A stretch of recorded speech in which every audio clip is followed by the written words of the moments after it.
Ladies and gentlemen, we are glad to start our conference, Trafalgar Talks, Accessing the UK Market. My name is Irina Ryabtseva. I am a community manager at Imaguru Startup Hub and host of the event. Today, together with Department for International Trade, JMB Partnership and Rochester PR Group, we will be talking about creating leads, branding yourself and creating awareness in the UK market. This webinar will provide useful information for all companies looking to enter the UK market. During our event, you will have the opportunity to listen and ask questions to our experts to discuss key questions and strategies on how to scale your business in the UK market. But before we start, I want to pay attention to main rules. You all have buttons Q&A. Please use it if you have questions to our speakers. We also have chat. You can use it to communicate with each other. Coronavirus has changed the reality and we are missing having offline events. That's why we will be happy to see your support in our chat room. We also have options to listen in English or Russian. So please use our translator if you need. And I think it's time to start. I'm ready to introduce our first speaker, Mehmet Basaran, investment advisor, British Consulate General in Istanbul, did services and support to potential investors and startups. Good day, everyone. I hope everyone is safe and well. My name is Mehmet Basaran. I'm working at as the senior inward investment advisor at the Department for International Trade. And I would like to talk to you about our inward investment services and how we are supporting investors and startups. So next slide, please. As a beginning, I would like to introduce who we are and what we are doing. As I said, I'm working at the Department for International Trade, and Department for International Trade is the official trade and investment body of the United Kingdom. And we support UK companies to export and overseas companies to invest in the UK. As you can see from the slide, our department is made of three distinct groups. So first group is the trade policy group, which is mainly working on the trade agreements, trade policies, etc. The second one is the UK Export Finance. It is an organization which provides financial assistance to the UK companies which are exporting to the international markets. And the third one is International Trade and Investment Group. Our main aim, as said, our main aim is to assist the government and the companies to reach the export and investment targets. So we can move to the next slide. So as the IT, we are assisting the companies in many ways. I would like to mention that our services are totally free, without charge, and it's totally confidential. So we have dedicated teams, dedicated and professional teams, both in the UK and in the markets, like in Turkey, in Belarus, in Ukraine, in the US, and who are assisting, who are working with local companies and providing assistance to them. The companies can ask, as I said, the companies can ask incredible amount of information from us, gather incredible amount of information from us. The information that you can ask includes market research, links with the centers of excellences, information about regulations, tax, etc., immigration issues, employment issues, introduction with third-party service providers, you name it, about IP, etc., as well. So we are working right alongside with you, and we are actually providing support in all aspects of your investment process. Yeah, we can move to the next slide. And as well as our regular routes, we are also working with startups quite often. So that's the reason why the Department for International Trade has developed a new program, which is called Global Entrepreneurs Program. In basic terms, it's a mentorship program which actually provides advice and support to the startup companies to grow their businesses, raise some capital, and fund access to funding, and find routes to accessing the UK market in a better position. There is only one, let's say, basic criteria for this program. We want companies to be engineering companies, technology companies, to be honest.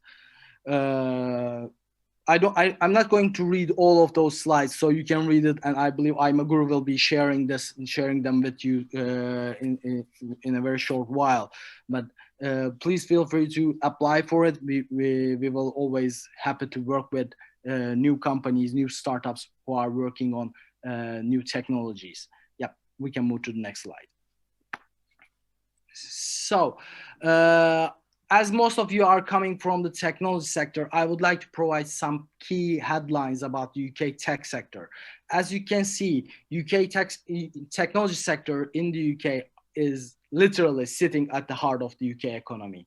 It's growing way much faster than the rest of the UK economy, and it has a digital turnover of 184 billion pounds. The UK investment ecosystem is quite alive, quite vivid, and it is literally generating more IPOs and more unicorns compared to the rest of the Europe. So what we can, yeah, please go move on. And that's the reason, because the reason behind this is the UK consumers are very, very very responsive to the new technologies. They are very responsive to cloud, AI, the data analytics, you name it. As you can see, we are ranking first in the whole Europe since the beginning of this, let's say, calculation. UK has created, so to speak, 77 unicorns in the whole process.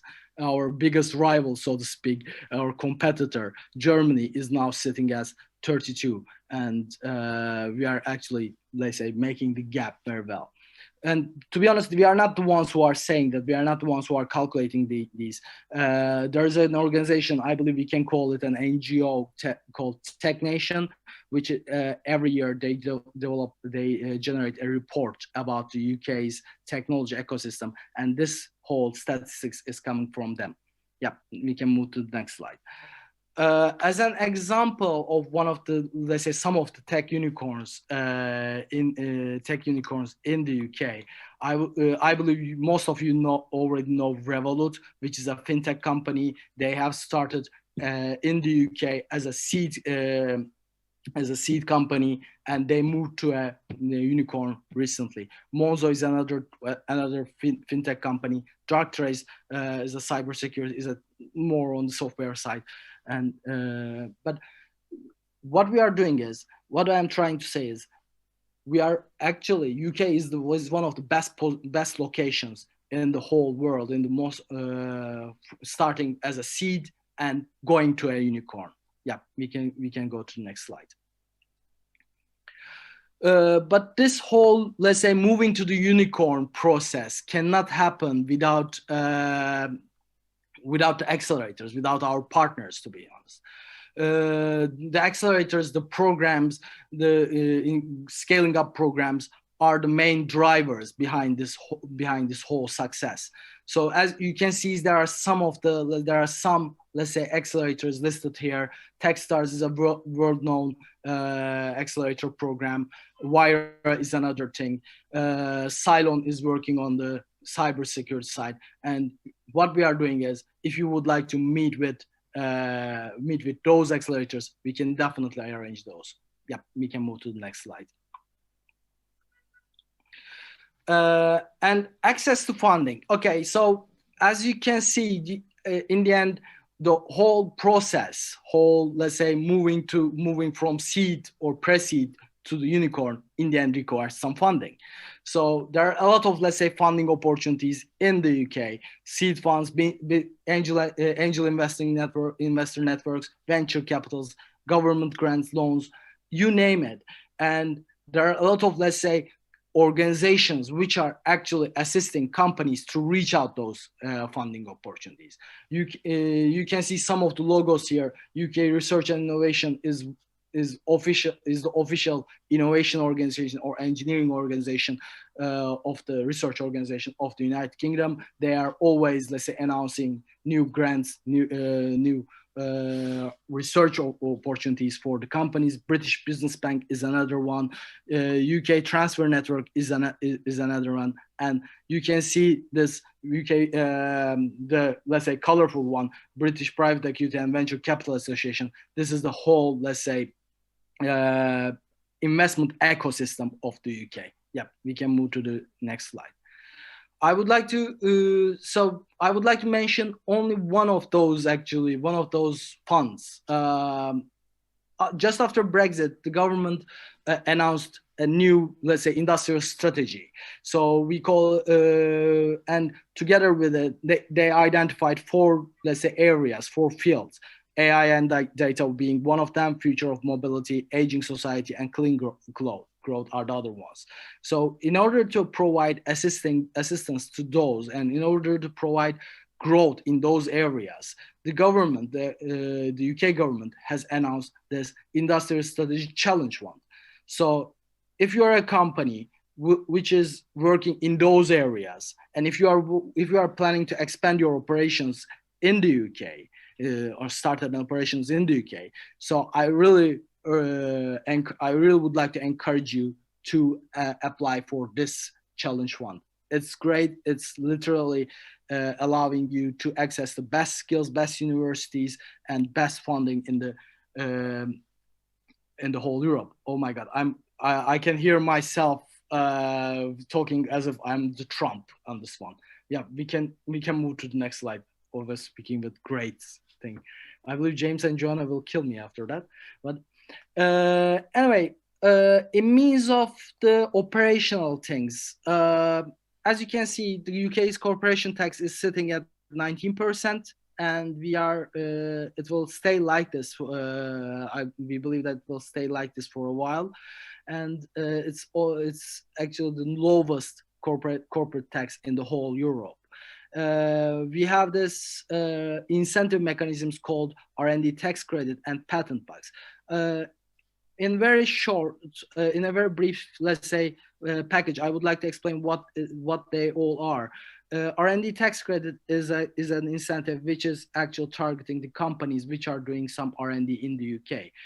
If you are doing some R&D, you can apply for an R&D tax credit and, let's say, spend, I don't know, £100 for your computer software, for your salary, for your electricity, for your rent, office rent, etc.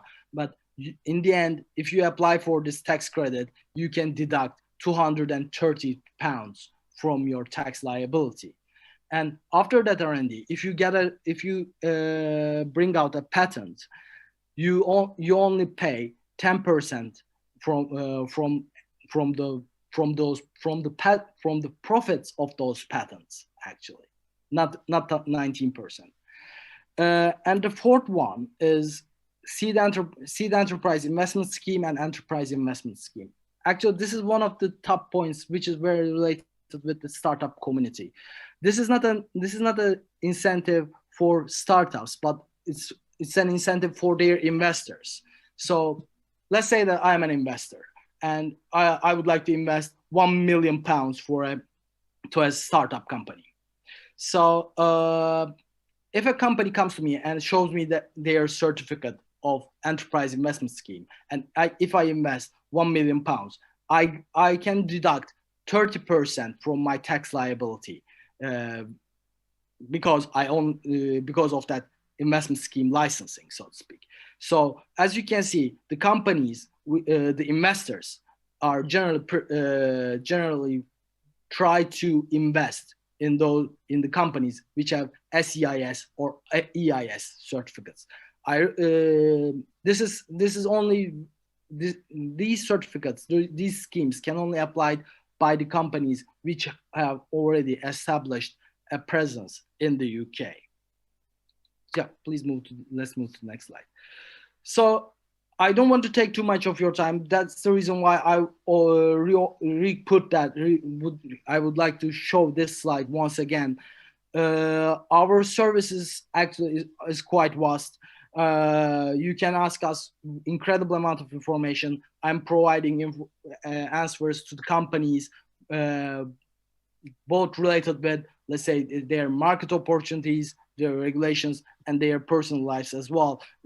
One of my clients actually asked me if they can bring their cat to the UK or not recently. But please feel free to contact us, and we would be glad to answer any of your questions. As I mentioned, our services are free of charge and totally confidential. Yep. And that's it. I would like to thank you all for listening. So I was very short and very quick because I would like to leave enough time to Joanna and James. But please feel free to contact either me or Ina Poltran, who is working at the embassy in Minsk. We will be glad to answer your questions. Thanks again. Mehmet, thank you very much. Only one question I want to ask you. It's from our startups. One of the recent questions that I had talking with startup, he was asking me, how has investors' mood changed after the consequences of this year? Maybe there is a new sphere that investors in UK are interested in. So this is a very good question. Actually, I read a report about this few days ago. Actually, the COVID-19 situation actually developed some trouble, caused some troubled times in the UK, but it's not related with the startup ecosystem. It's not related with the technology ecosystem at all. The companies, the investors, to be honest, are very active at this stage, and they are literally looking for new opportunities. Because think about this, all traditional methods actually gone idle. We are not using the old traditional methods when we are doing the business. So they are always trying to bring up new. We are always trying to reach out new alternative ways. For example, if your company is working on, I don't know, AI based, let's say, translation, for example. This is one company that we met during the Global Entrepreneurship Week last month. For example, this is actually quite an interesting opportunity for the investors. Or if you are working on healthcare, medtech. So if you are working on, you may be working on COVID-19, you will definitely get an investment there. So the investors are very positive nowadays, and they are really looking forward to bring up new opportunities, reach out to new opportunities in other markets. In the old days, I would definitely say that the investors are generally, let's say, limit themselves in the European markets or the US markets. But now with the COVID issue, with the Brexit especially, the investors are, let's say, looking at the other countries and try to bring new technologies, new companies to the UK through their investments. But there's only one thing that I really need to mention. I'm based in Istanbul, in Turkey, and I've been working with technology companies for the last seven years. And I assisted a lot of companies, very high tech ones, very deep tech ones, AI-based, cybersecurity, you name it. I would easily tell you one thing. None of the investors invest in a company which has no establishment, which has no presence in the UK. So if you are looking for an investment or get access to funding in the UK, then the first thing that you need to do is you need to have a presence in the UK. It can be a sales office, it can be a, let's say, independent company, but you need to be there if you would like to have access to fundings. But to just summarize, the investors are more, let's say, open to new companies than the last years, to be honest. One more question that is brought from our, today Belarusian companies must have access to European tenders, including the United Kingdom, in accordance with European Union requirements, in the form of tender documents for the tender. Access to this form is available only to UA countries and countries in association, Armenia, Georgia, and Ukraine. Since the UK is leaving the US, it is possible to simplify the requirements for participation of Belarusian IT companies in the UK tenders. Okay, this is a hard question, and this is, to be honest, this is a little bit beyond my expertise. I would really suggest this question owner, this company, to contact me so that I can reach out to my colleagues in the UK so that we can try to get some answers about this. But sorry, I cannot answer this because it's a little bit technical and it's a little bit beyond my expertise on this one. But I will definitely try to assist them. Vladislav, I want to say that you can leave your mail to us and we will find the answer and send you an email with a long answer to your question. I also want to say thank you for Mehmet and Vladislav also for his question. And I think that we can move forward. So our next speaker, Joanna Dodd, Managing Director, will be talking about Rochester PR Group, a market entry PR specialist. Joanna combines seeing around potential problems to propose creative solutions with the ability to deal with senior clients or high-level strategic, corporate and reputation matters. Joanna, please, the floor is yours. So thank you again very much for inviting me along. And Mehmet and James and I work together on various different ideas for clients coming into the UK. So I think a lot of what we have to say is very much linked. And in fact, quite a few of our clients, as Mehmet mentioned about the Global Entrepreneurs Programme, come from the Global Entrepreneurs Programme. So startups launching into the UK. Unfortunately, unlike Mehmet, what James and I go on to talk about, we are not free. We are confidential, but we are not free, sadly. But I guess it's our job now to try and convince you why we can, both in different ways, but often combined and overlapping ways, be really helpful to you coming into the UK. So really what I'm going to try and say to you is that if you're launching into the UK and you want to grow in the UK, I really believe that you're going to need to do some PR, some marketing to help you achieve that. It's going to be very difficult to do it without spending and investing a bit in your company and your brand. So a very brief introduction to me in terms of why I can talk to you about this. My company has been going for 9 years now, and we only do market entry. That's all we work on. We work for clients across a very wide spread of client sectors, as you can see here. Tech is a very big one, where we help them with their first steps into the UK. We work for business brands and companies who are targeting consumers, corporate reputations, and sometimes when a company has something of a crisis on their hands. And what we're trying to do is we're trying to help those companies get adopted in the UK market. So we need to help change attitudes and behaviours of individuals to, for example, buy your product or your service. And that's what we're all about. In terms of the PR that we do, not knowing how many of you know PR particularly well, but you know, we have a very broad view of what PR actually is. So you know, yes, it's definitely you know, the public relations that you see in a coverage in a magazine, but it's also helping, for example, a Canadian company that is on the Global Entrepreneurs Programme with their network, introducing them to the right people so they could test out their product, their service, talk to people, make friends with people, so that when they've launched, they actually already had that sort of community built around them to talk to people and to know what to say and know what to do. So whatever we do, our focus is always on making a business successful. So whether that's running a social media campaign for a client, as I say, generating coverage for them, or helping them put on events or webinars. We're just doing one for an embassy here in the UK, for example, from Finland, who want to attract education specialists to an education webinar. So everything is about making that business successful. And that's why, in a way, although we're not free, it's really important to think about investing in your company if you want to be successful.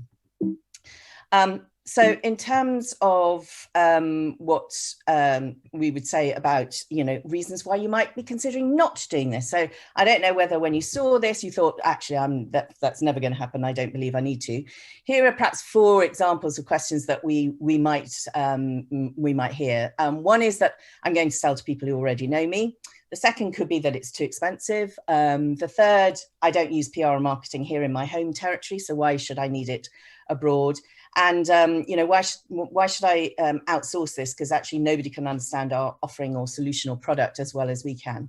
So perhaps just some very quick answers to those to try and put those to bed at the beginning. I think it does depend. The first one, I'm going to sell to people who already know me. It really does depend if that's all you want to do. If you've got some great contacts in the UK that you 100% know are going to buy your product or service, then perhaps you're right. Perhaps you don't need to raise your profile any further than that.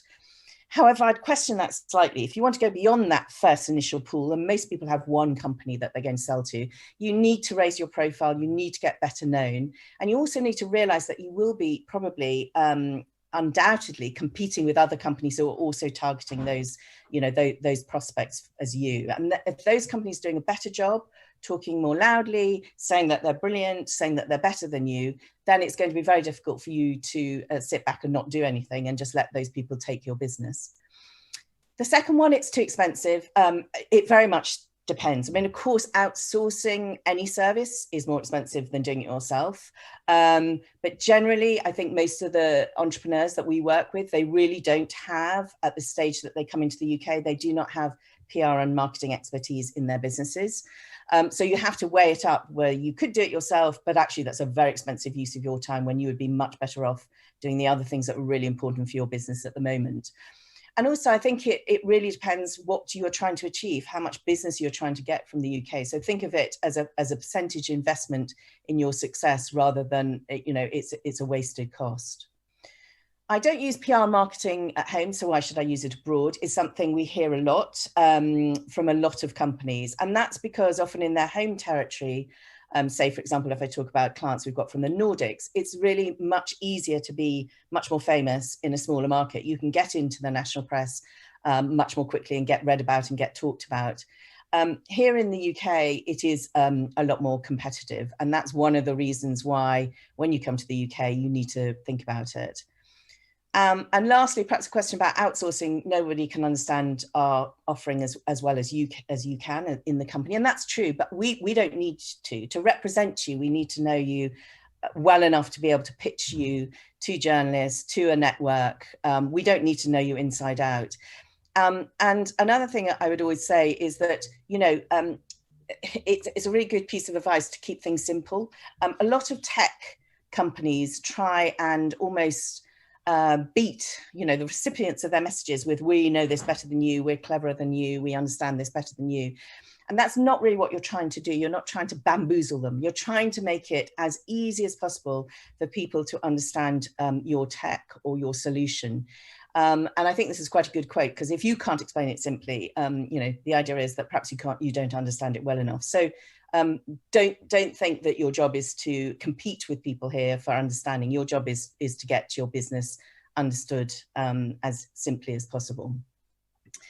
The UK is all about brands. I don't really know. I mean, we often talk about business culture here in the UK to explain it, how it's different to other countries. But as a sort of country, we've grown up with companies that, not just products or services, but companies that want to engage with people. They want to communicate. They want to get on and forge this mutual understanding, which is what PR is all about. So your company has a brand and a reputation, and you as a company leader have a brand or reputation. And really your job is to make sure that that reputation is managed as well as possible to achieve your company objectives. as Mehmet's already explained, the UK is a great market, but you won't be the first people to have noticed that. So a lot of other companies have also recognised the UK is great to be here, and they're also here. So it's got competitive because of the nature of being a great market already. And we have a lot of international tech companies coming into the UK all the time, which is great as an ecosystem. It's great for partnerships and things, but it does mean that you will be competing against other people, and you need to make sure that your company, your brand, stands out from your competition. This quote, I'm sure you've heard of it, people buy from people who they trust. And this, again, I think sort of moving on from what I just said before, this is why the UK is very much, in terms of brands and corporates, communicating with each other is really important. Trust is an important way that people will buy from people. And Jeff Bezos from Amazon's got a great thing, the way he says, a brand is what people say about you when you're not in the room. And I think in this day and age, when none of us are in the same room, we're all in virtual rooms or whatever, it's really important in this remote virtual world that you try and build that trust remotely, that you make sure that people can understand your brand as much as possible. The things that we tend to do in the UK, as soon as somebody contacts me, and I'm not unusual, I'm sure James will say the same, and many of our customers, clients would say the same. This is what happens. The first thing people do is they'll go out and Google you. Can they find any news about you? Can they see that you're active? They'll look for your company website. And are you a key person listed on the site? I know that's weird, but often if you're not, and you've got 5 other people, but you're not the one listed, you're not there, you haven't got a profile, that can actually diminish that trust that you're trying to build up. Then we'd look you up on LinkedIn. Have you got a great profile? Are you in English, actually? Are you talking to us? You'll say you're targeting the UK market, you want UK customers, but are you actually talking in English? And then we'd look at your company page as well. And is your company active? Is it focused on the UK? Again, with posts in English. And then also, depending on the business, I would look at your social media handles as well and see what you're talking about. So all of this says you've got to be discoverable. People have got to find it easy to find you. If you are emailing people or calling them on the phone or putting out any messages, you want people to find you really easily and go, great, this is adding to that story. This is adding to what I understood about this business. And this is very much linked, as I say, to how the UK thinks about business, how it tends to discover brands and companies. So we describe this a lot for our clients when we're talking about what we call the market entry journey. So, if you think a company is perhaps not so well known at the beginning, and so you'd be down here on the bottom left, and your job and our job is help you become that trusted company where you have a client who wants to continue to buy your service, who trusts you, who stays with you, who might become a case study for you, encourage other people to want to use your product or service. And generally speaking, we do this in 2 ways. We talk about the head and the heart strategy. So starting with the head, that's really very much about making sure that, you say the right things about your company, that you have the right credentials, all of that. And the heart is the emotional side, which a lot of people think, well, surely that's not right for a B2B business, but it is. If you go back to what I was saying before, we all want to know that the companies that we're working with are, doing good things. Particularly this year, it's been really interesting how people's attitudes have changed to brands and corporates, and they're really responding to those companies that are engaging more with them, telling them what they stand for, and why they're a good ethical business to do business with, not just the solution that you offer. So the basics of steering your brand, this is taken from a great piece of research done by McCann, a global ad group. The basics of steering your brand and your company are the same, whether you're doing it at home or whether you're going into an international market. And those 3 things are making sure that you're relevant, that you're understood, and that you're consistent with what you're saying. And a great quote here from Microsoft: the basics are pretty much the same, but that doesn't mean it's easy, which is very true. It takes effort and it takes time. I think one of the interesting things about what's been happening recently is that consumers around the world are now trusting local brands more than global brands. This has been happening for some years now. It's been going up and up. And so I think, again, it comes back to what I was saying at the beginning, that you as an international brand targeting the UK market have to appear more local than you perhaps think. You have to be able to explain why you're here, why you're relevant to the UK market. And I also love this quote as well, which is, don't confuse the internet or social media with going global. It's very tempting to think that, you know, if you've got a website and you've got some social media, you're an instant global brand, but you're not, and there's still work to be done. 3 things that I would recommend you think about, and obviously these are 3 things that we do for our clients, and you could, you know, very happy that you try and do them yourself, and if not, you can come and talk to us about it. But the 3 things you need to get right for the UK to be a success in the UK, to have a great profile in the UK, to attract business to you, is you need to make sure that you've got the right messages for the UK market. You need to work out exactly who you need to talk to in the UK. And then you need to think about the content you've got and where you're going to deliver that. So a little bit of detail on those. In terms of messaging, you want to think about what's your key message for the UK market. And it's really important that it's for the UK market.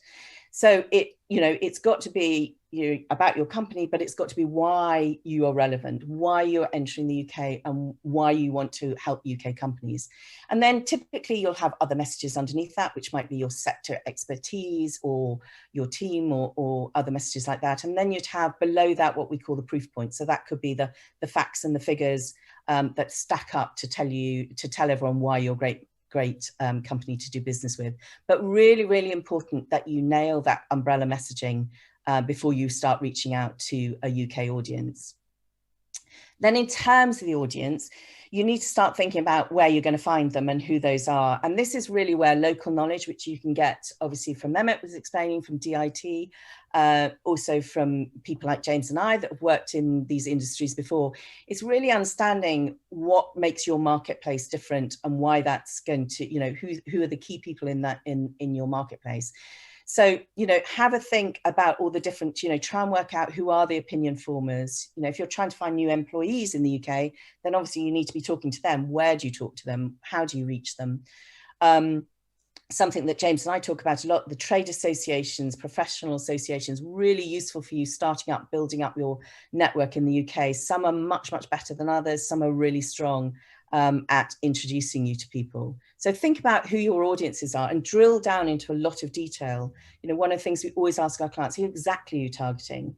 What is the ideal client for you? What size are they? What sector they're in? Because without that knowledge, you're unlikely to be talking to the right people. And the last bit is to think about the content and the way that you're going to get that out into the marketplace. So if I start down the bottom with owned is really you as a company, what you own already. So that is, for example, your website. And that is, papers you've got or research or existing case studies. You want to have a look through those and think, are those useful to you for the UK market? Get some advice. Sometimes case studies travel really well and they can be really strong in the UK. Other times they don't work at all. They're not going to be understood. And that it's really important for you to work out what's going to work for you. I'd also say on your website, for example, be really careful about Google Translate. It doesn't really work. Be careful about your use of language, get advice. This is often where we start with a client, is making sure their messaging is right on their website. Make sure it's really relevant to the UK media. It's got to resonate with a UK audience, with UK eyes and ears. And that's really important that you don't put people off right at the beginning of your journey here in the UK. We're really polite, the Brits. We talk about this a lot. We're very polite. So if you were talking to me and you got my name wrong or my company wrong, or you said something that I had to work out what exactly you were saying, that's fine. We don't mind that at all. We're really forgiving. But where we're not so forgiving, weirdly, is in written. So anything written, whether that's LinkedIn or websites or emails, that's got to be really pretty good to make us feel, oh, this is a company that really understands me. So it's something that's just worth thinking about. And then across around on the screen, and you can all look at it later, there are lots of other things that maybe you've done in your home territory that could be great. Maybe a brand ambassador you've got would work really well in the UK. So think about everything that you've already got that could be useful to you in the UK. Then when you go on to engage with the UK, perhaps some other tips. Firstly is do something. I don't mind if you're doing it yourself and you don't outsource to us, but do something, because it really won't work if you just sort of put your website out there and say, we're here. You need to talk to people. You don't want to be a best kept secret. That's really not that helpful. People need to know you. And in order to do that, you need to understand the opportunity really for your company in the UK. So this is where, for example, like I was saying, know your market. Do you know your competitors? Do you know how the market works? Do you know what key times of year? Do you know what the key events are? This is all something that DIT can help you with, James and I can help you with, in terms of really making sure that you launch at the right time, that you know what people talk about, and that you've worked out, like I said before, in your messaging, why you're relevant. How are you relevant to this market? Who's going to be most interested? Why are they going to buy you rather than somebody else? As I was just saying, look at your collateral, make sure it's right for the UK market. Look at perhaps things that you did when you first launched your business. Could they be used when you relaunch into a new market? And then lastly, look at all those opportunities that I said about paid owned and shared media opportunities, and think about which ones could be most useful for you in terms of getting your messaging out there. The next thing I was really going to say is, and I skipped the screen just a moment earlier, is about being adaptable. In these weird times, being adaptable is really key. We've had a lot of clients have to, change what they're doing, pivot slightly, but being adaptable is really key to your success in the UK market, which is why we only ever start with our clients on a project basis, because things change quite rapidly. They might get a first client in, and that means we might follow a slightly different route for them, or they might find interest coming from a different sector they didn't think, and then that's the way to go. So be prepared to be quite adaptable with your plans. And the last thing I was going to say is, of course, everybody will share our information. If you ever want to just pick up the phone or send us an email and ask us any questions, we're always going to be delighted to help you. So do get in touch. The earlier that you think about your market entry into the UK, the better, because we can always help people more at the early stages with their messaging, with their positioning, than actually further down the line. So thank you very much for your attention. Thank you very much. One more question. You last mentioned that about time, and I want to ask about how long does it take to start preparing to the entry in the market, like making your PR story here? When should startup contact you? A month before or 3 months before? Or... Yes. Okay. So I would say if you think you're ready to launch, definitely not a month before. I would say 3 months before is good, because it gives us time to check that everything is in order. But then we also have clients, like I was saying right at the beginning about the Canadian client, where they actually just wanted to start on a very low sort of quiet level. They just wanted to start being introduced to people because they found that incredibly useful in terms of launching their tech product into the UK. So I would say yes. I mean, we do things where people contact us literally on this day, and we will have something up and running by the Friday. So Monday to Friday, we can do that. It's not the most successful. I think it's always better to have had time to consider what's right for the UK market, to have had a chance to really think about whether it's the right time of year to launch, whether you've got the right messaging. But actually, from our point of view, we can get things up and running very quickly in terms of media contact and coverage. So often clients probably leave it a bit late and come to us going, we really need some coverage. We're trying to raise funds. We want to get noticed. Could you get us something in the next month? And the answer is yes. But actually, it's always worked better with those where it's a much better planned campaign. Thank you very much. So I think that we can move forward. Joanna, thank you. And I want to introduce our next speaker today. James Blackmore, Managing Director, will present the topic about JMB Partnership. James, hello. We're glad to see you. So just a little bit about JMB Partnership context. I'm not going to go too much detail about us. Key for this sort of presentation is to give some tips and hints as to what companies can do when looking to sell in the UK market. But we are a company that works with international businesses, helping them sell here in the UK. We've worked with over 700 international companies, generating over £450 million worth of sales over a 15-year period of time. Very proud winners of something called the Queen's Award, which is, in most people's thoughts, one of the most prestigious business awards here in the UK. Ended up meeting the Queen for a couple of minutes, well, for 1 minute, speaking to her about my business, which was a very surreal moment. And I also I'm an export champion for the Midlands Engine region of the UK, which is sort of Birmingham area, helping companies from the UK export internationally as well, because obviously, you know, companies coming into the UK, we help selling, but also it's the same process for selling internationally. Our sort of services range from working on outsourced sales, such as telemarketing, LinkedIn campaigns, recruitment, and also some help and support in terms of that market entry service. First part of the presentation, and I'm going to talk about, in my opinion, why am I talking about startups? Well, any company, in my opinion, coming into the UK, even if they're some of the largest businesses in their own market, do need to think like a startup. The reason being is that unless you're a global player, where you have a brand that is recognized internationally, however successful you are in your own market, that won't necessarily replicate straight away here in the UK.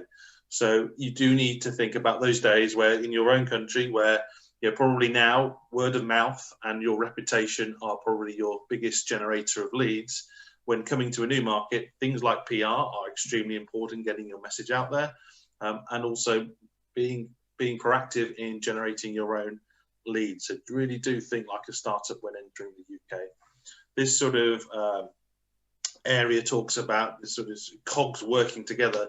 Very much, in my opinion, you know, doing something on its own has limited results, whereas combining activities is the way to go. And very much social media, PR, a massive part of that. I particularly agree with Joanna's comments around, you know, first thing anybody does, if we make a phone call to try and speak to somebody, the first thing they will do is be polite, hopefully, and say, I'll call, you know, send me an email and I'll get back in touch, or call me back. While they're doing that, the first thing they do is to go on Google, look at someone's LinkedIn, look at someone's, in some cases, you know, business Facebook, depending on the type of business, Twitter, that type of thing, just to get a feel as to whether this business is suitable. And little things like not having a telephone number, not having an address, not having a presence on your website can put people off. I've got some examples I'll talk about later as to where companies have fallen foul of that. So what I was saying here is a combined approach really does work. First part of any project when you're looking to enter the UK for any market, when you're looking to sell to companies who may not have heard of you before, the most important thing is data. It's a bit of a cliche, but you know, cliches are often true, and very much having the right data, understanding who your ideal customers are, who actually do you want to do business with, will put you in a good position. A lot of the work we do with clients at the start of a project is to evaluate their best customers in their own market and find common threads and trends within that client base, and then replicate that with a UK database that matches it. From a risk point of view, selling to an existing type of audience, an existing type of organization is low risk compared to what we see some companies do. They come to the UK and say, oh, we've got this new product, we're going to sell that. That hasn't been tested, hasn't been evaluated, and it's high risk. It may work, which is fantastic if it does, but the safe option is to something that's worked for you in your own market. Look at the changes, look at the subtle differences in culture. It may be some political thing, or maybe some political difference, or whether it's just a way, like for instance, we had a client, they had a health supplement business and this was a Turkish client, and in Turkey you have to pay to go and see a doctor. So the pharmacist was the person who was recommending these products. Whereas in the UK with the National Health Service, it's free at the point of entry. People will go and see a doctor to get that advice. And so their initial strategy to target pharmacists, because it was so similar to their existing plan, didn't quite work for them in the UK. So really look at adapting your data to existing clients, but do bear in mind local differences. Telemarketing, I'm slightly biased, but in my opinion, it's a great way of targeting effectively companies. It really is great to get feedback from decision makers because you're able to have conversations. I think where the industry has moved to in the past 15 years since we've been working in it is we were starting 15 years ago with lists of companies from A to Z and calling them as many times as we can. And that, to some effect, works, but it is quite a costly exercise and can be at risk of a return on investment. We're being a bit smarter about it, spending a bit of money on social media, spending some money PR, and then getting something published as an example, sending that published article out by email to a correspondent, and then follow up with a phone call. You'll get a much better response. They're much more likely to accept the call. I think it's the same with LinkedIn as well. If you've done a bit of groundwork by sending a connection request, by messaging somebody, you then follow up with a call, say a week later. Again, the ratio of chance that what we call the gatekeeper, the person who answers the phone will put you through, is greater because they're more likely to accept the call. So really do consider telemarketing as an option. And again, very early in the sort of first sort of sales process in the UK, it's a great way to get feedback. Some of the common themes of marketing material that companies we see and what we feel that are useful marketing documents to have, it's in our opinion, almost this list is not necessarily, there's other things you can have to support it, but these are the sort of things that are working for clients at the moment. I've mentioned a PDF of published articles. Video content is very strong at the moment. People, having case studies, testimonials of their clients, talking about them in a quite a polished way is very strong. We sometimes would suggest that is published on YouTube. So one of the challenges for sending out content is that the trust, does someone trust that they click on a link? Whereas if the actual link is YouTube and they're able to go and search for it in a safe place, they're more likely to see that content. So do consider that. Case studies has always been for us the best way of, as much as a PDF talking about how great you are can be effective, actually a client saying how great you are has a lot more power. So do think about that, and getting articles such as white papers where you're talking thought leadership, that type of thing, are really important in the UK in that lead generation space. LinkedIn, I talked about earlier, again, for very early stage companies, I think from a cost-effective point of view, anybody could do this themselves, set up a paid LinkedIn account and start sending some messages out, start building connections. Obviously, when you don't have any connections at all in the UK, it's a bit of a challenge because they're less likely, those contacts are less likely to accept your connection requests. But it's amazing how quickly momentum can build. And as you do start building a network in the UK, again, it's more likely that people will then accept those requests. I do think it is worth reaching out to people who can help, such as Joanna, regarding profiles online, in terms of making sure that you are able to get connections.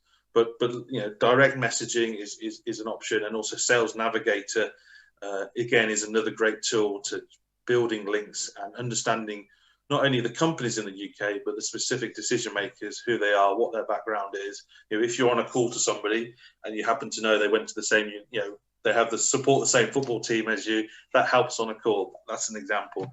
Other connections that you might have, you can drop into conversation. So LinkedIn is a great way, both from a research point of view, but also from a direct contact point of view. So just some last sort of quick tips, I guess, some things to consider. One of the things I always do when I'm a big believer of, when normal times, so non-COVID times, traveling into a market, seeing what the local news agenda is. For instance, when looking at the UK at the moment, obviously there's all things going on with Brexit and COVID, but also alongside that, there's a lot of political debate at the moment about the environment and green issues. So very much, from understanding that, the government at the moment, who still have, at least in most people's books, 3 years left in the UK, are very much talking about a green economy. We're talking about diesel and petrol cars not being able to buy one from 2030. So these are the sort of things to listen out for. How do you fit into what the trends as to where an economy is going, and where does that fit into yourselves as an organisation? Are there opportunities that might bring. That might be, you know, again, recently announced is increased expenditure in infrastructure in the UK. The government are looking to sort of get out of the COVID economic situation by spending more. So again, that might give you an opportunity as a company. So really do look into whatever market you're going to, what that local agenda is. Simple things such as a UK phone number and a UK address. Setting up a UK limited company is actually very easy to do and very low cost. But what it does do, as Joanna mentioned earlier, it demonstrates that you're serious. You know, if you're doing all this effort, you're reaching out on LinkedIn, you're sending messages, but then there's no connection, there's no reference anywhere about any UK presence. You're up against UK competition, and it's going to be very tough for you. And I know one of the questions earlier was regarding submission for tenders and so forth. Again, having such a simple thing as a UK limited company, address, telephone number, will help you in the tender, because, you know, as part of any process, people do background checks, do look at you know, any local presence, and it does make a massive difference. I'm a firm believer in normal situation as well, that in terms of travel to the UK, building up your network, getting to meet new contacts in the UK, in the tech space in London. Pretty much in normal times, you could, you know, there's 5, 6, 10 events each night that you can attend to meet like-minded people. Hopefully in the end of 2021 and going forward, that can resume. But again, even in the current times now, there's opportunities online to connect with UK businesses. Again, there's conferences and events that are now all running online. They could be opportunities where you can actually meet other businesses. And the last sort of quick tip is around recruitment. As I mentioned earlier, we do offer recruitment services, but I do think even if you look to recruit yourself, spending that extra bit of, if you're in a fortunate position to employ somebody in the UK, spending an extra 20% on someone's salary can make a massive difference. The common mistake, I think I can call it mistake in our opinion, that companies make is that a friend of a friend of a friend happens to live in the UK.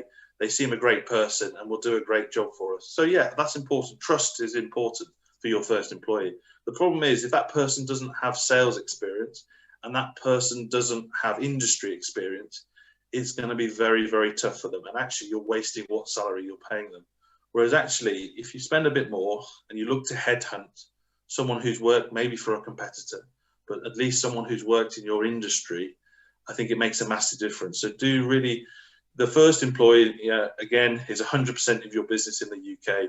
Do really consider where you spend that money, because it is so important. It's the common mistake that we see with companies.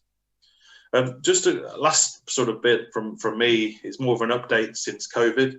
Obviously, if we were doing this presentation 12 months ago, you know, we would be talking about coming over to the UK, face-to-face meetings, this type of thing, which just isn't obviously possible in a sort of business continuity basis at the moment. So there are things that we found in the marketplace. One of the issues, I guess, has been if doing telemarketing, trying to get hold of a decision maker, because there's less people working in their own office. There's a lot of home working at the moment in the UK.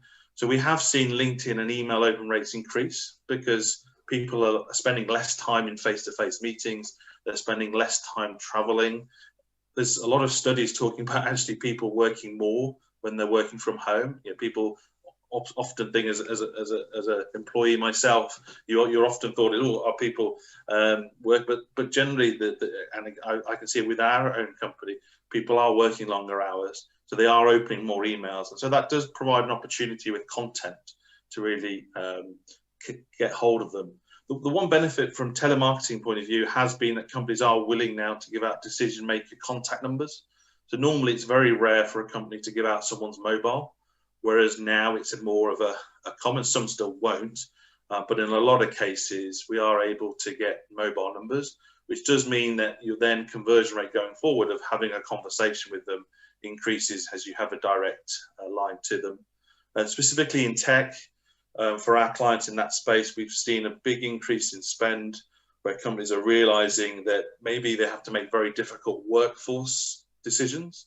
with the economy in terms of the number of staff and so forth, and they do need tech solutions that are going to help them still maintain levels of service that their customers expect. So we have seen, you know, schools, education establishments having to have some pupils working from home and have increased spend in that space several times over from their normal budget. So it has brought an opportunity there in that space. And it does provide, in my opinion, international companies at this stage some opportunities, because normally the sort of expectation, if you're looking to sell something to somebody, is that you go and visit them in person. But obviously at the moment, not many people are doing face-to-face visits. So it does enable you as an international company to have Zoom calls, and you won't be any different to other organizations that may be speaking to. So that is something to consider. And obviously it's very different on a sector by sector basis. At the moment, the hospitality industry in the UK is struggling. Unfortunately, a lot of those places aren't able to open, haven't been able to open for many months. So that's one extreme example of an industry that is struggling here in the UK. But there's a lot of cases where in some industries, including retail, especially food retail, have seen record increases in sales, because people aren't able to go out to a restaurant. They're spending more on fine wine, they're spending more on good quality food. So that it has been some opportunities for some companies and for others not so. And also in medical, been a massive increase in spending in medical for obvious reasons, obviously with vaccinations and so forth. As an example, we're working with an Australian company who helps medical organisations make sure that fridges are kept at the right temperature, which at the moment, obviously, we've seen massive demand for that company because the numbers of products needed for a mass rollout of a vaccine has increased.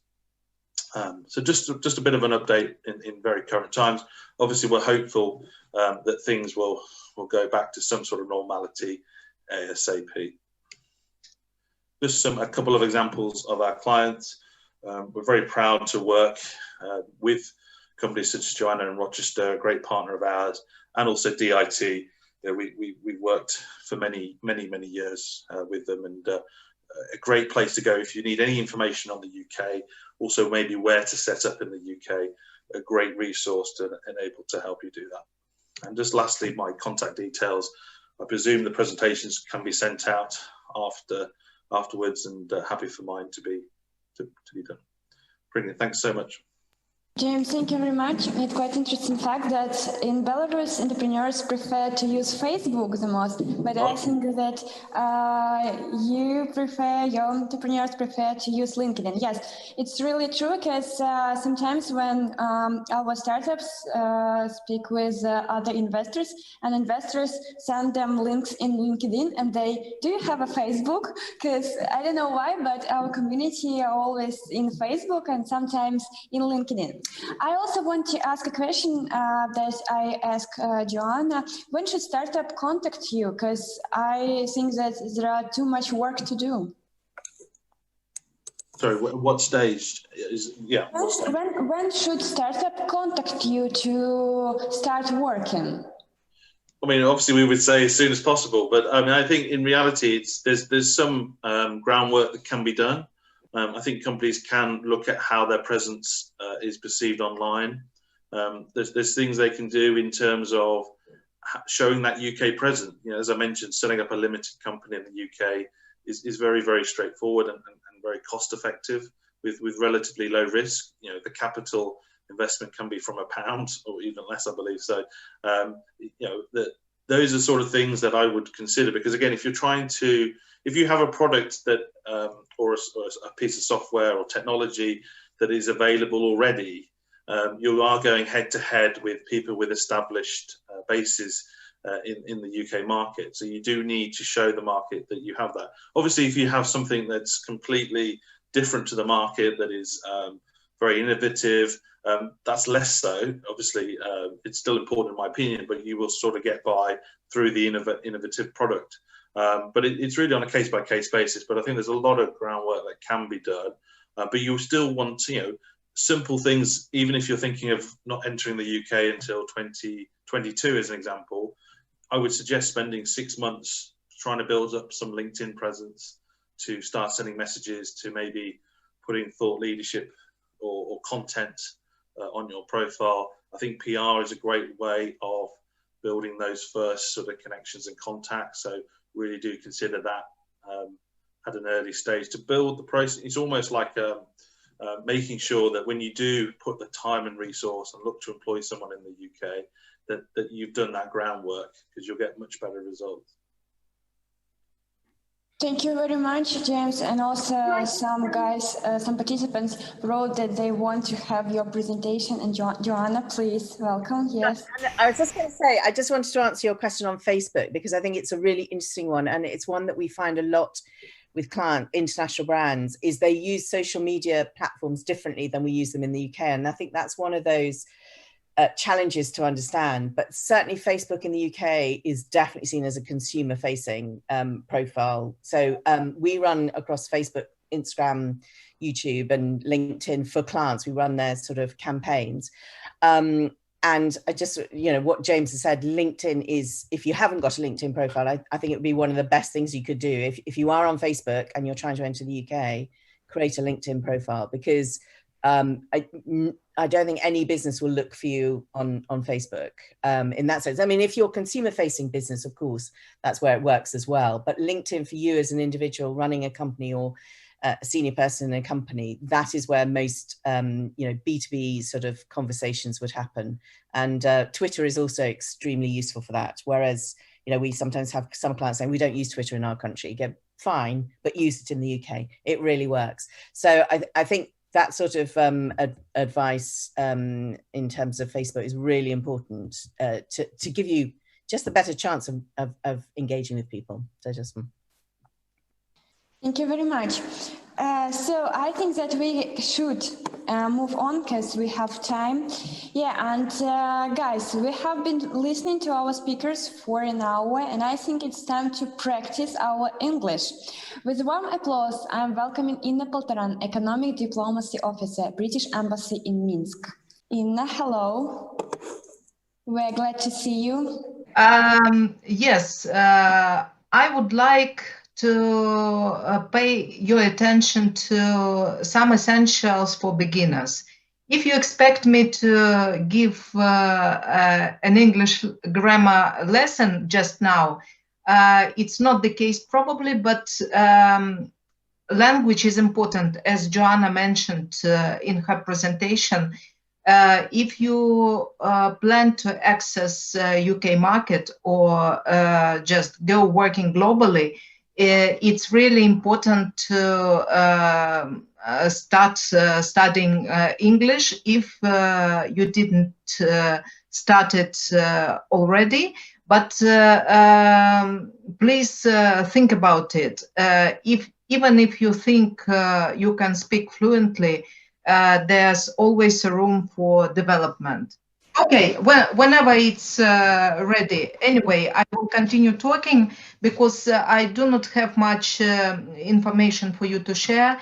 It's just to remind you of three key elements of English grammar. It's past perfect, it's present simple, and it's future continuous.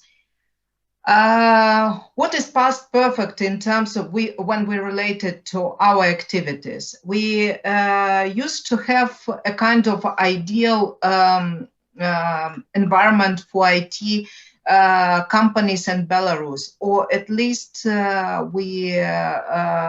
was presented like a perfect environment.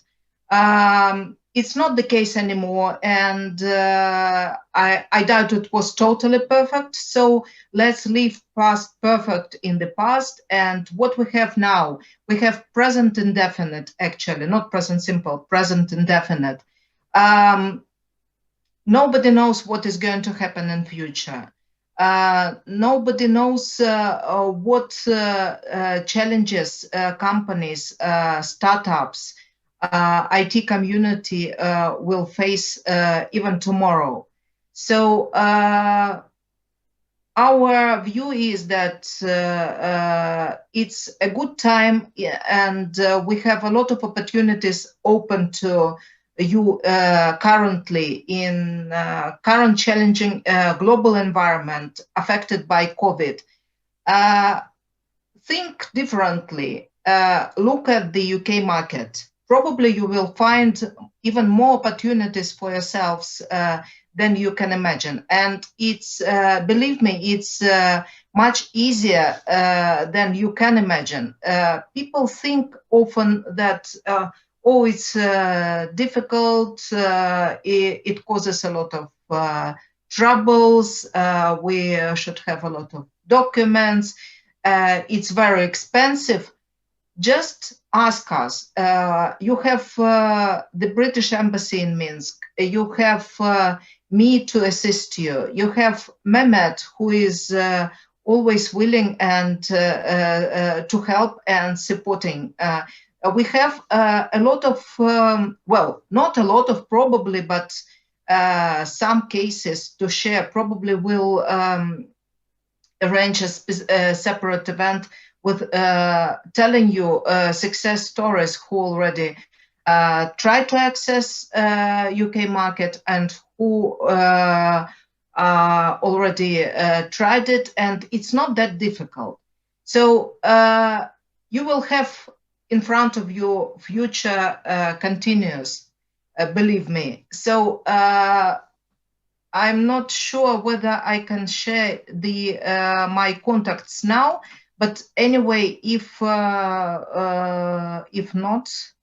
here are my contacts. You can reach me on all messages. You can use emails. If I am not confident enough to answer your questions, I will be able to pass them to Mehmet or to London, to appropriate departments. And believe me, you will get answers. Probably we wouldn't be able to assist you in all cases, but you will get all information necessary for you. So that is basically what I wanted to say. There was one question in the chat that I picked myself in the beginning. This is about sanctions. We can discuss it separately if you contact me by email, but the general message about sanctions is that we can't issue the confirmation letter about targeted sanctions in Belarus to all companies. But if your partners in the UK or customers or clients or whoever would like to get an information about sanctions, whether they can deal with you, whether they can enter into contracts with you. So please feel free to share our contacts with them, and we'll respond them directly. We'll provide all information necessary about targeted sanctions, and that most companies like IT companies or startups, they are not under sanctions at all. Thank you very much, Ina. I also want to read this question to you that was about sanctions. And I have another question about some exams that, you know, there are lots of exams to check your English skills like TOEFL or IELTS. Is it impossible to have this diploma of this exam? I didn't get the question right. Do you mean that where they can have this exam, or? Is it impossible to have this exam? Or, you know, for example, that you have B2 or C1 and it's enough? You shouldn't just have... I'm not quite sure I can answer it right now. What I know exactly that there are centers in Minsk that are authorized to take those exams, and language companies authorized, language schools authorized to arrange classes to get prepared for those exams. As far as I know, International House and Marlborough Club, they were involved into those exams. Probably other language schools, I'm not quite sure. But if you send me an email inquiry about that, I will find out more.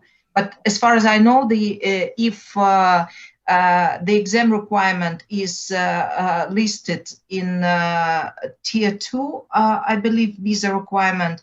It's there's no way to avoid it. You should, if it's written there, you should have the exam passed. You'll have to do it. Okay, thank you, Ina, very much. And I think that we can move. May I chip in actually on two things about sanctions question.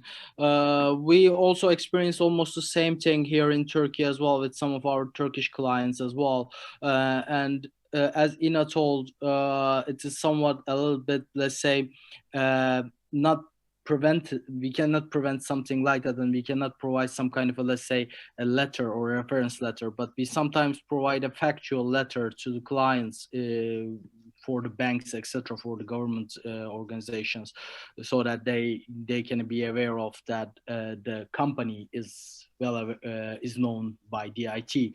It's sometimes useful, it's sometimes not, but this is something that we need to discuss. But in our cases, we sometimes realize that this is generally related with the subsectors that the company is working on. For example, if they are working on the, let's say, that question came from a fintech company. If they are related with the, if they are working on the payment systems or financial advice issues, then it's generally not related with the sanctions at all. It's related with the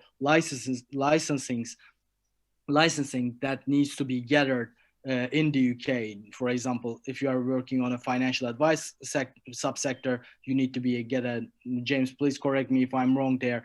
They need to get approved by FCA, right? In order to operate. So it's not related with the sanctions at all. And about the visa, let's say, requirements, about the exams, just like Ina said, it's a deal breaker. If you don't get a, let's say, required exams, IELTS score, etc., you cannot get approved from a visa application. And I would like to add one last thing about the timetables. This is actually quite important for us, for DIT. We always prefer to get in touch with the companies when they develop the idea of investing or setting up a presence in the UK. So as early as possible, because we always, let's say, gather some, let's say, inquiries from companies saying that we need to be there tomorrow, literally something like that. But the information that we provide, the reports that we provide are all tailored, and it generally takes some time. For example, the companies that came yesterday, that asked me questions yesterday, I can only provide the answers that they asked me, like by the end of January or something like that. So it's always better to get in touch with us, with the whole team here, as quickly as possible, as early stage as possible, so that we can start assisting you in the early stages, and we can shape your, let's say, establishment in the early stages. And just remember one thing, as the UK government, we don't want you to be in we don't want you only to be in the UK. We want you to grow from the UK as well. The UK government has this motto: UK is a springboard for growth. So we want you to be here. We want you to reach out to the international markets from the UK as well. But there's one small, let's say, catch there. We don't want you to leave your home country as well. We want you to stay in Belarus as well, so that you can bring some, let's say, benefit to your home country and start assist the growth there as well. So that's the whole thing that I would like to mention. Thank you very much. And you know that the time flies very fast, and I think that it's time to the closing words from you. and seeing the next steps, what we have to do next. From me? Yes. Oh, okay. I wasn't expecting that. So as I said, you have our email addresses. You will have our presentations. So please feel free to contact us if you have any questions, if you have any plans, if you have an idea, to be honest, in expanding to the UK market. We are here to help you with everything, in every force that we can, and we will be glad to reach out to you guys. Cheers. Thank you very much. Can I add something to this positive closing note? Yes. Okay. So a very important message. We are planning to arrange at least three more events in January, February, and March. So please keep in touch. Please express your interest to the organizers if you would like to participate. And if the epidemical situation permits, we'll probably have those three events, half offline, half online. I can't tell you now how, but it will be based in Aymaguru if the situation permits. And I promise we have something interesting for you, including about funding, including about protection of intellectual property, and more interesting things. So keep in touch and get registered for our events. Thank you. Thank you very much. And I also want to say the closing note, I think. Guys, thank you very much for being with us today. We hope that the next year we will see you in our hub. Hope coronavirus will end. And we wish you health and good mood. Have a productive day today and see you soon.